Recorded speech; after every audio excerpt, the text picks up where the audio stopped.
All right. So we're going to talk about Nintendo and Super Smash Bros. Melee. So, Josh, as you know, Melee is a game from 2001. It was on the Nintendo GameCube. Hmm. It is probably the most popular Smash Bros. Game in terms of the Right, competitive scene. right. I was gonna say it is like the competitive Yeah, platform. Right. exactly. And, Nintendo has acknowledged this in the past. There was a moment in time, I think in 2016 or maybe a couple years after that, where Melee was going to be a part of EVO, which is the biggest fighting game tournament in the world. Yeah. Yeah. Nintendo at that time said, we don't want our games being streamed. Remember that whole thing where Nintendo was like, we don't want our Oh, games being streamed? I do remember that. Yeah. Nintendo basically said, you're not allowed to use Melee, you're not allowed to use Smash at EVO. And the fans had a huge uproar, and they were allowed to do it. And it became really successful at EVO. You know, that's how it goes, right? The fans speak up, Right. change happens. Right. Now, Josh, the fans need to speak up again, and they have been, This day we fight! because Nintendo has shut down a Super Smash Bros. Melee tournament for using mods to play online.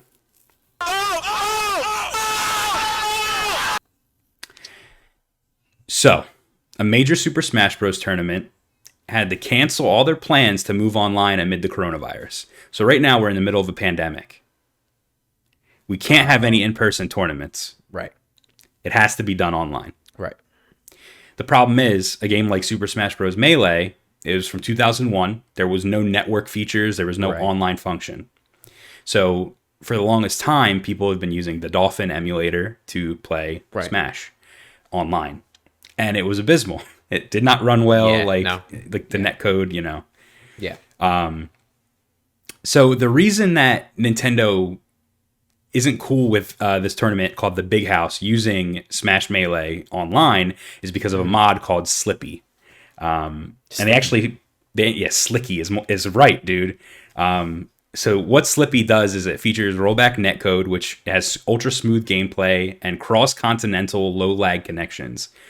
People say it's literally like you're playing in the same room as someone. Yeah, which is awesome. Which means they just have it's a huge, from a technical standpoint, it's like a huge server powerhouse, and I think they also offload and back end some processing stuff to the cloud. Yeah. So it's Yes. yeah, They have integrated matchmaking, so built-in matchmaking for quickly finding nearby opponents. And then another big feature of Slippy is replays. It automatically saves replays of all your games, and it optimizes them in like a really small file. Okay. Now, Slippy was made by one guy. His name's Fizzy, and he had slizzy. he actually had a full-time job while he worked on this.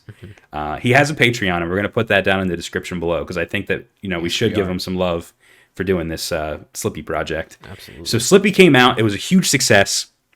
Everyone was raving about it. Twitter was going nuts. The Smash community was in love. It became the number one way to play Smash Melee online, right? So when that came out and this tournament, the Big House, was coming up, they were like, we're just going to use Slippy. No problem. Well, Josh, Nintendo, the big N, didn't like that. A Nintendo spokesperson spoke out, left a little message for everybody, and they said, Nintendo appreciates the love and dedication the fighting game community has for the Super Smash Bros. Series. We've partnered with numerous Super Smash Bros. Tournaments in the past. Unfortunately, the upcoming Big House tournament announced plans to host an online tournament for Super Smash Bros. Melee that requires the use of illegally copied versions of the game in conjunction with a mod called Slippy during their online event. Nintendo therefore contacted the tournament organizers to ask them to stop. They refused, leaving Nintendo no choice but to step in and protect its intellectual property and brands. Nintendo cannot condone or allow piracy of its intellectual property. End quote.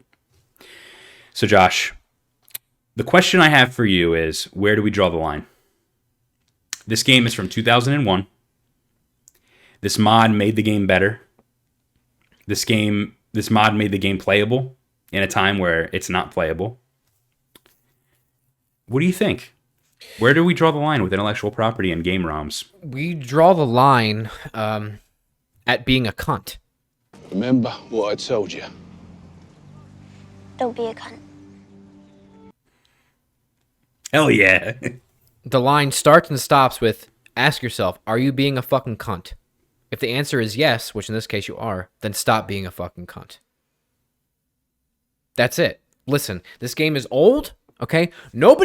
You've made all of your money off of this game that you ever are going to make ever again. They literally cannot make any more unless they release it digitally. Yeah. If you're concerned about that, you're fucking dumb. Okay? Yeah. Not going to happen. You're not making any more money off of it ever again. Goodbye. Done. Okay? So if that's your argument, strike one. No. Okay. So let's think about the piracy, the legality aspect of it. Okay, sure, I do get that, right? But it's their IP. But come on, man. Come on.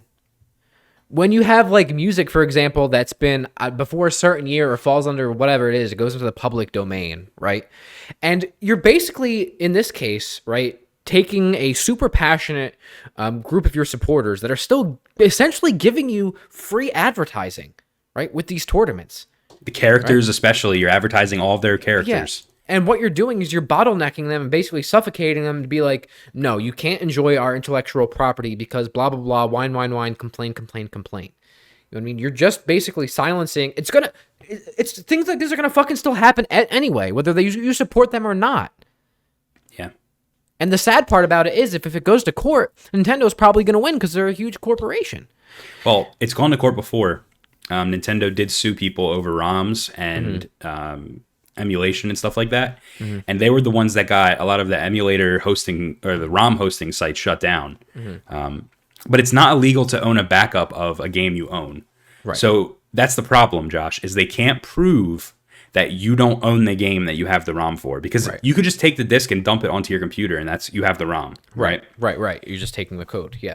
So they can't prove that the version you're playing on is illegal or whatever, you know? I think this is goes into a larger point too, in the fact that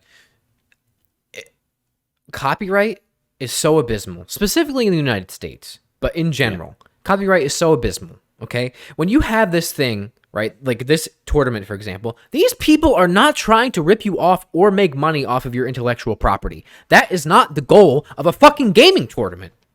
That's not the goal.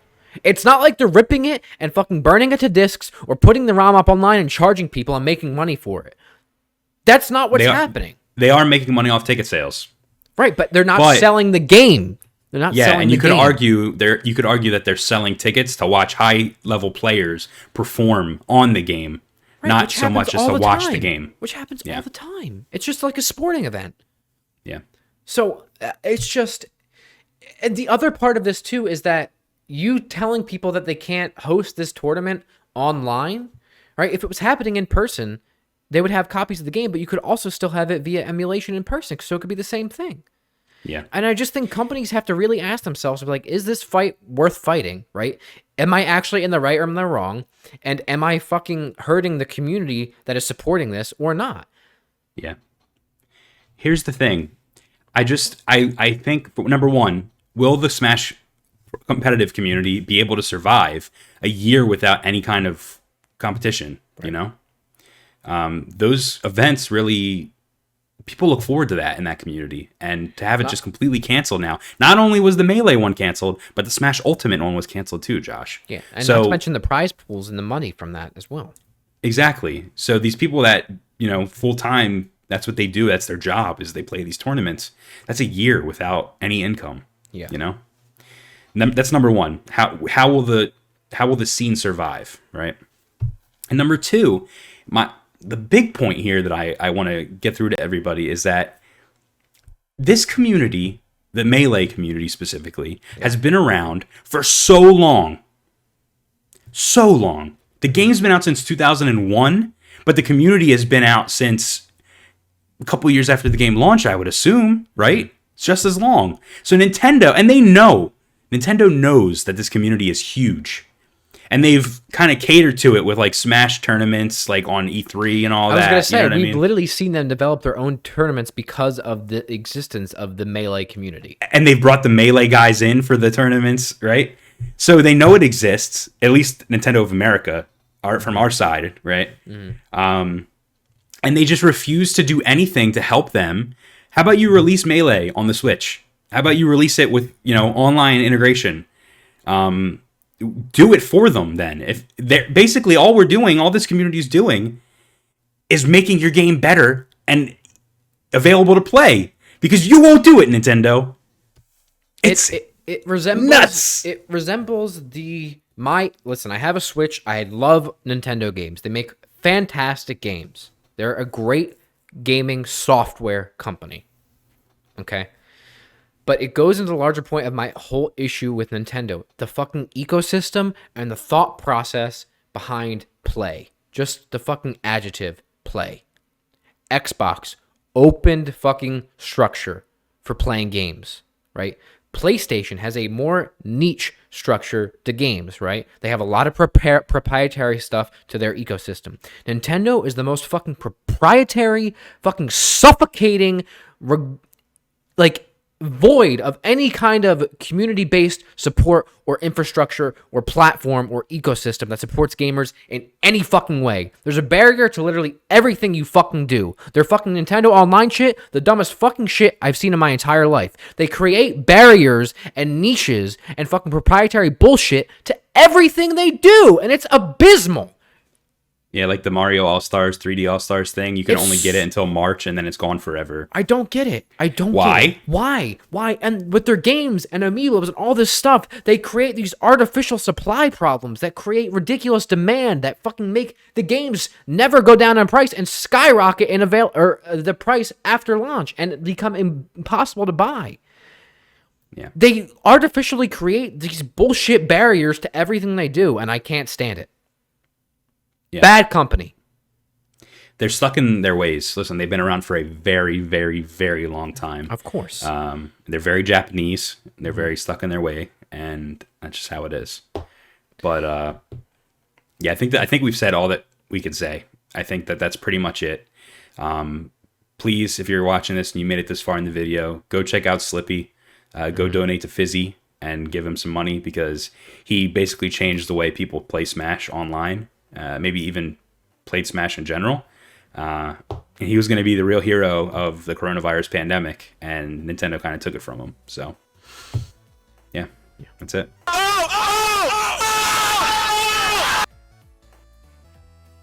Thanks for checking out this video.